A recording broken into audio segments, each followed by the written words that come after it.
Picture this exact scene.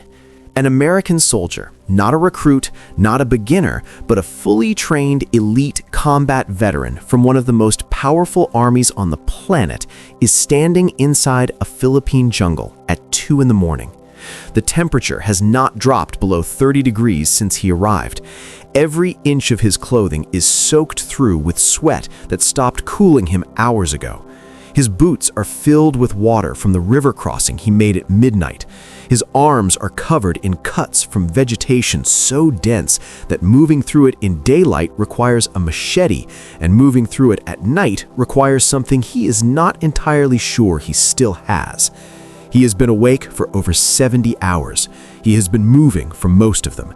He ate the last of his rations 16 hours ago, and everything since then has come from the jungle floor, identified, prepared, and handed to him by a Philippine Scout Ranger instructor who is standing next to him in the same conditions, looking like he just arrived from a comfortable breakfast. The instructor is not tired. He is not struggling. He is at home. And in that moment, that single specific moment at 2 in the morning in the Philippine jungle with nothing left in his body and a Filipino soldier next to him who has not broken a sweat, the American veteran understands something that no training manual, no briefing room, and no amount of preparation in the United States Army could have told him. He does not know this jungle. He has never known this jungle, and the people who do know it are standing right next to him, have always been standing right next to him, and have been waiting patiently for the rest of the world to figure out that the most dangerous soldiers on any battlefield are not always the ones with the most expensive equipment. Sometimes they are the ones who grew up in the dark and learned to love it. That is not a scene from a movie. That is the reality that American soldiers describe when they come back from the Philippine Scout Ranger training program, and it is the reason why the United States military, the best funded, best equipped, most technologically advanced armed force in the history of human warfare, keeps sending its soldiers to a small archipelago in Southeast Asia not to teach, but to learn. Not to demonstrate, but to be demonstrated to. Not to lead, but to follow a Philippine Scout Ranger instructor through terrain that the Philippine Scout Rangers have owned for 70 years and that no amount of American military budget has ever been able to replicate from a distance. The story of why American soldiers fly to the Philippines for this training is the story of what happens when the most powerful military in the world confronts the one thing its power cannot buy, and that is the specific, earned, generational mastery of a place. To understand what American soldiers encounter when they arrive at Camp Texon in San Miguel, Bulacan, you first have to understand exactly what the Philippine Scout Rangers are. Not the version on a fact sheet or a diplomatic communique, but the real version. The version that the international special operations community speaks about in the specific hushed respect reserved for units that have earned their reputation in actual combat rather than in training exercises. The 1st Scout Ranger Regiment, known officially as the FSSR and known to every Filipino as the Musongs after the Philippine Civet Cat, was not built in a classroom or designed by a committee. It was built in 1950 in direct response to a threat that was defeating the Philippine Army in the field. The Hukbalahap guerrilla movement, a communist insurgency that had grown out of the anti-Japanese resistance of World War II, was operating with devastating effectiveness in the Philippine jungle and mountains because they had one advantage that no conventional military force could match with equipment or numbers alone. They knew the terrain. They lived in it. They moved through it faster, quieter, and more invisibly than any unit pursuing them. The only answer the Philippine military could devise was to build soldiers who were better in that terrain than the enemy. And what they built, modeled in part on the American Army Rangers and in part on the Alamo Scouts of World War II, and then refined across 7 decades of actual counterinsurgency combat, became the Philippine Scout Rangers, a force that has never stopped fighting and a force that has never stopped getting better. The Scout Ranger course at Camp Texon is 32 weeks long and divided into 4 phases, each one designed with a specific purpose and each one more demanding than the one before it. But before a single candidate sets foot on the training ground, before a single push-up has been performed or a single meter of Philippine jungle has been entered, the selection filter begins. Every candidate must pass a physical fitness test that would challenge most professional athletes, and that includes timed push-ups, sit-ups, pull-ups, a 3.2-kilometer run, and an exercise unique to the Scout Ranger program called the inverted crawl. Approximately 30% of all candidates who attempt this initial test fail to meet the required standard. They are thanked and returned to their units.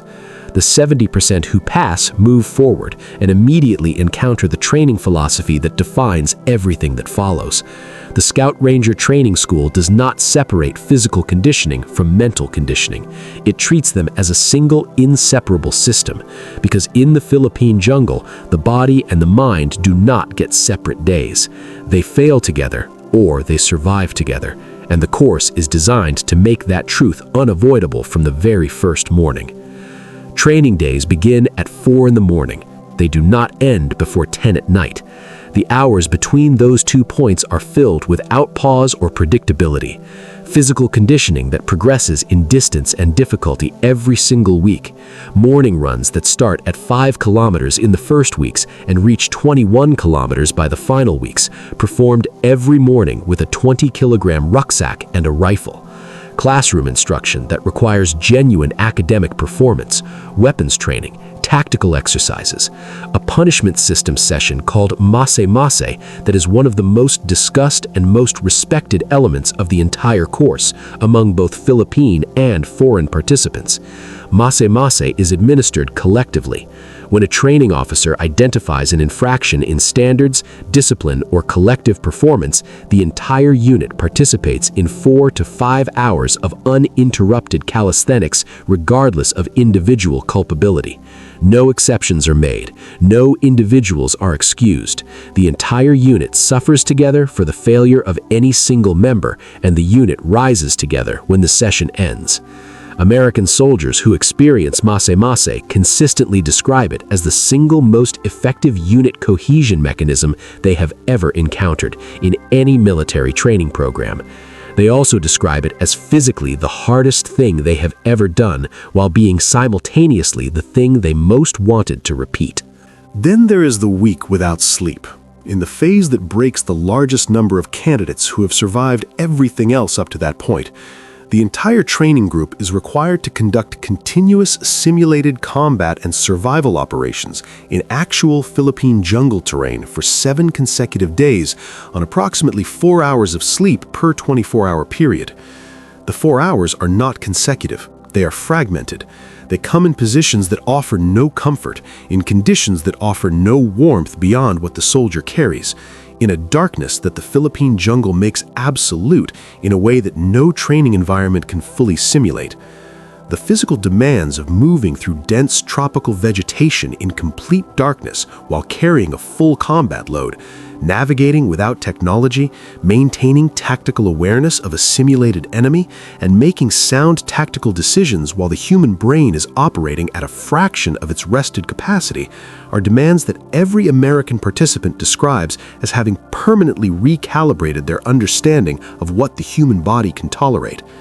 The candidates who survive this phase do not emerge rested. They emerge transformed.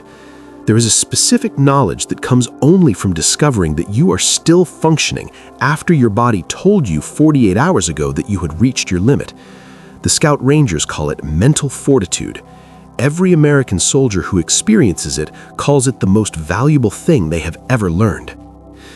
The escape and evasion exercise is the phase that consistently produces the most memorable and most humbling experiences for the American soldiers who participate in it.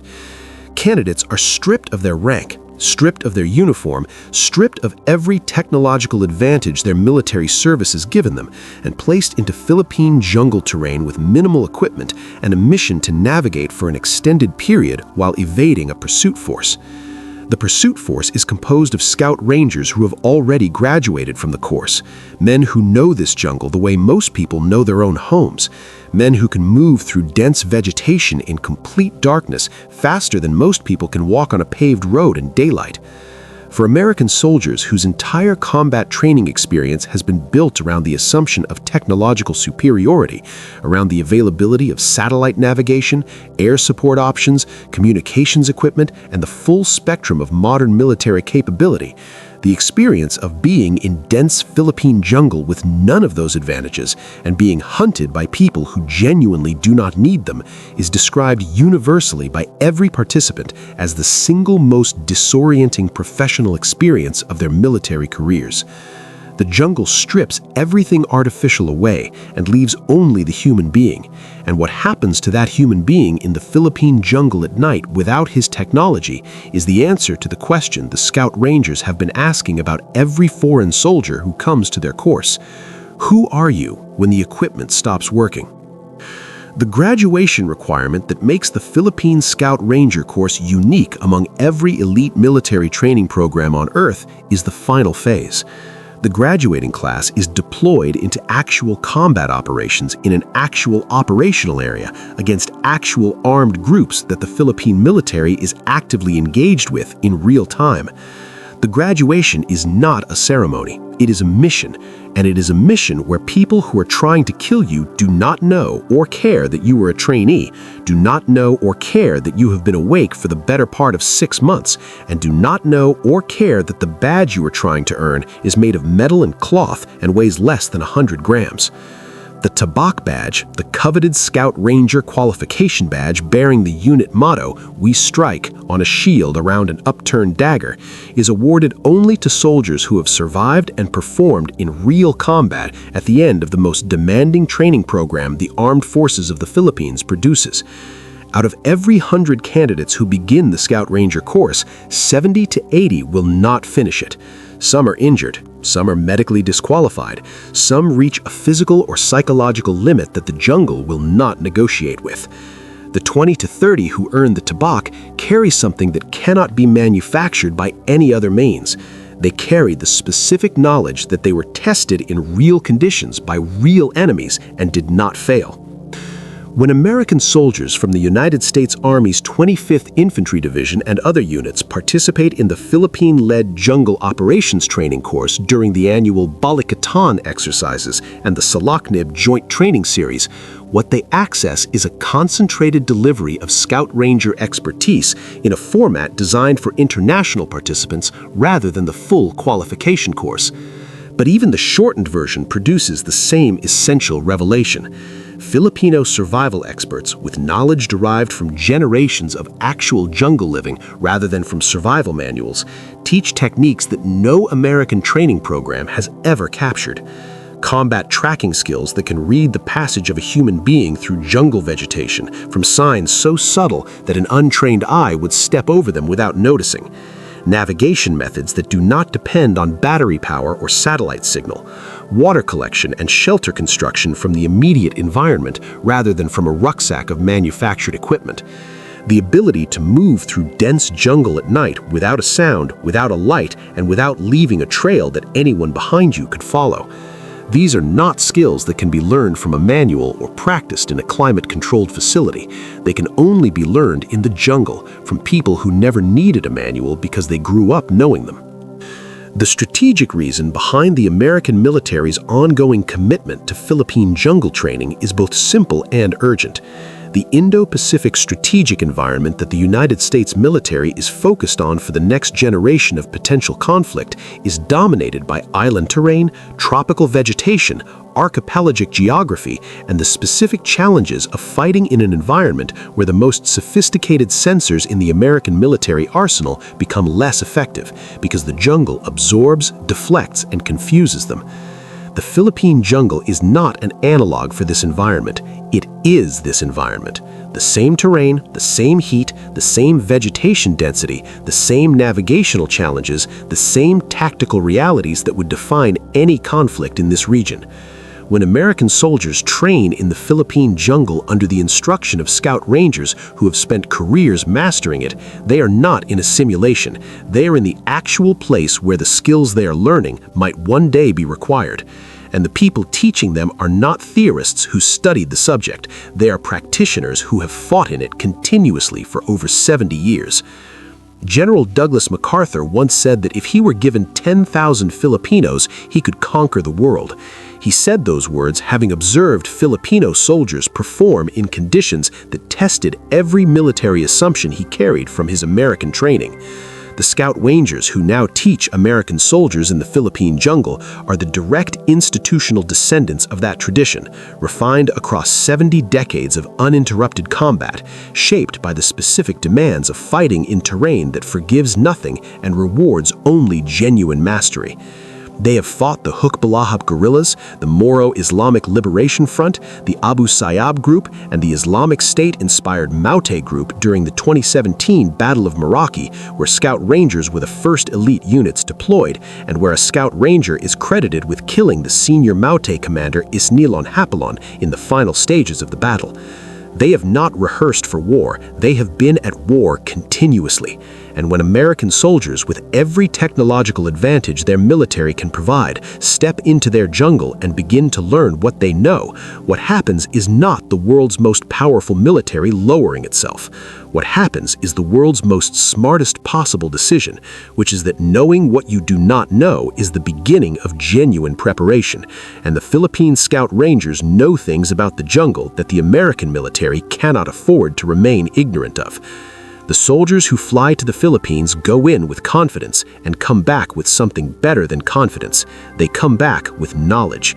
And in the jungle, knowledge is the only currency that the dark does not discount.